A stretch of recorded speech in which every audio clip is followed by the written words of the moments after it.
சட்டவிரோத பண பரிமாற்ற வழக்கில் கைது செய்யப்பட்ட செந்தில் பாலாஜி விசாரணைக்கு மறுப்பதாக அமலாக்கத்துறை அதிகாரிகள் குற்றம் சாட்டியுள்ளது அதிர்ச்சியை ஏற்படுத்தியுள்ளது. சட்டவிரோத பண பரிமாற்ற வழக்கில் கைது செய்யப்பட்டுள்ள செந்தில் பாலாஜி கடந்த 1 வருடமாக புழல் சிறையில் அடைக்கப்பட்டுள்ளார்.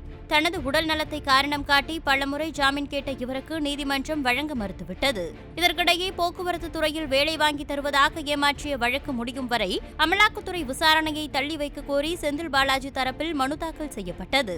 இந்த வழக்கை சென்னை மாவட்ட முதன்மை நீதிமன்றம் தள்ளுபடி செய்த நிலையில் அதனை எதிர்த்து அவரது தரப்பில் மறு ஆய்வு மனு தாக்கல் செய்யப்பட்டது.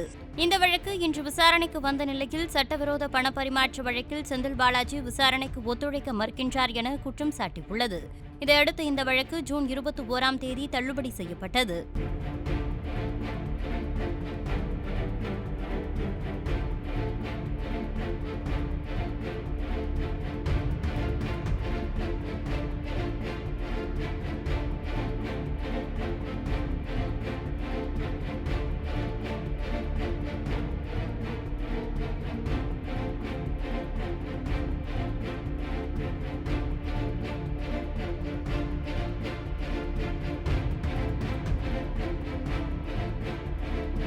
செய்திகளை உள்ளது உள்ளபடி தெரிந்து கொள்ள ரெஃப்ளெக்ட் நியூஸை சப்ஸ்கிரைப் பண்ணுங்க.